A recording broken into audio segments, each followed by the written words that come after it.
আসসালামু আলাইকুম viewers, welcome back to my channel. Hopefully আপনারা সবাই ভালো আছেন। বরাবরের মতো আজকে আমি আবারও চলে এসেছি নতুন একটি মজার রেসিপি ট্রাই করতে।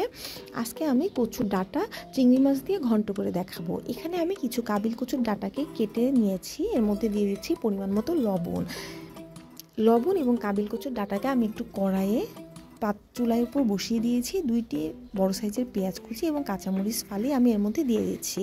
এখানে আমি রসুন কুচিও ব্যবহার করেছি। এবার ঢাকনা দিয়ে কচুর ডাঁটাগুলোকে আমি খুব ভালোভাবে সিদ্ধ করে নিব। এর মধ্যে কিন্তু অতিরিক্ত পানি দেওয়ার প্রয়োজন নেই। কচুর ডাঁটাগুলো নরম হয়েই সাধারণত অনেকটাই পানি বের হয়ে যাবে। তারপরেও আপনারা যদি মনে করেন অল্প পরিমাণ পানি অ্যাড করতে পারেন। কচু থেকে কিন্তু বেশ খানিকটা পানি বের হয়েছে। এই পানিতেই আমি এবার কচুগুলোকে খুব ভালোভাবে ঘন্ট করে নিব। এখানে আমি কচুর ডাঁটাগুলো ঘন্ট করবার জন্য একটি নাকুর ব্যবহার করেছি। প্রথমে খুন্তি দিয়ে অনবরত নেড়ে আমি এগুলোকে একটু নরম করে নিব এবং পরবর্তীতে যখন এগুলো নরম হয়ে সিদ্ধ হয়ে এসছে ঠিক এই পর্যায়ে নাকুর দিয়ে এগুলোকে এভাবে ঘন্ট করে নিচ্ছি।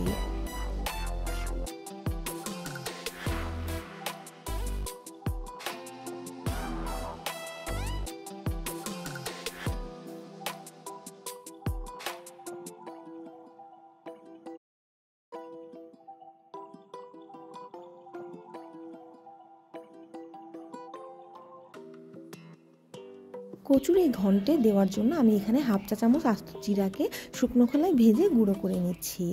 এবার কড়াইয়ে দিয়ে দিচ্ছি পরিমাণ মতো সয়াবিন তেল। এখানে আছে হাফ কাপ পরিমাণ সয়াবিন তেলে দিয়ে দিচ্ছি পেঁয়াজ, রসুন এবং কাঁচামরিচ। 2টি পেঁয়াজ, 1টি রসুন এবং 5-6টি কাঁচামরিচের ফালি আমি এখানে দিয়ে দিচ্ছি। পেঁয়াজ, রসুন এবং কাঁচামরিচগুলোকে খুব ভালোভাবে লালচে করে আমি ভেজে নিব। যখন পেঁয়াজ রসুনগুলো এভাবে লালচে ভাজা হয়ে যাবে তখন আমি এর মধ্যে দিয়ে দিচ্ছি আগে থেকে সিদ্ধ করে ঘন্ট করে রাখা কচুর শাকের ডাঁটাগুলো। আমি এখানে কিছু চিংড়ি মাছকে আগে থেকেই হলুদ এবং লবণ দিয়ে মেখে ভেজে নিয়েছিলাম।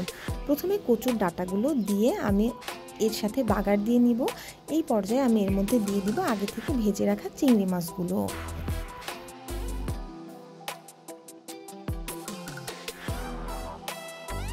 আপনারা চাইলে কচুর ডাঁটা এভাবেও ঘন্ট করতে পারেন, তবে এর মধ্যে অল্প পরিমাণ চিংড়ি মাছ ব্যবহার করলে কিন্তু চিংড়ি মাছের আলাদা একটা ফ্লেভারের কারণে ঘন্টটি খেতে দারুণ লাগে।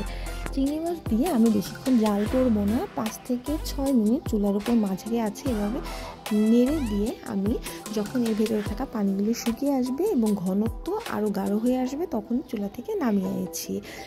আপনারা যারা এখনও আমার চ্যানেলটি সাবস্ক্রাইব করেননি অবশ্যই সাবস্ক্রাইব করবেন, ফ্রেন্ডস অ্যান্ড ফ্যামিলির সাথে শেয়ার করতে ভুলবেন না। আর যারা ইতিমধ্যে আমার চ্যানেলটি সাবস্ক্রাইব করেছেন তাদেরকে জানাই অন্তঃস্থল থেকে অসংখ্য ধন্যবাদ। মজার এই কচুর শাকের ডাঁটার ঘন্টটি আমি এবার পরিবেশন করে নিচ্ছি গরম গরম 1 প্লেট সাদা ভাত দিয়ে। চাইলে আপনারা এটি রুটি দিয়েও পরিবেশন করতে পারেন, খেতে কিন্তু অসাধারণ লাগে। আপনারা অবশ্যই বাসায় ট্রাই করবেন এবং আমাকে জানাতে ভুলবেন না আপনাদের কেমন লাগলো। আপনাদের মূল্যবান কমেন্টসই কিন্তু আমাকে নতুন নতুন ভিডিও দিতে অনুপ্রেরণা যোগায়।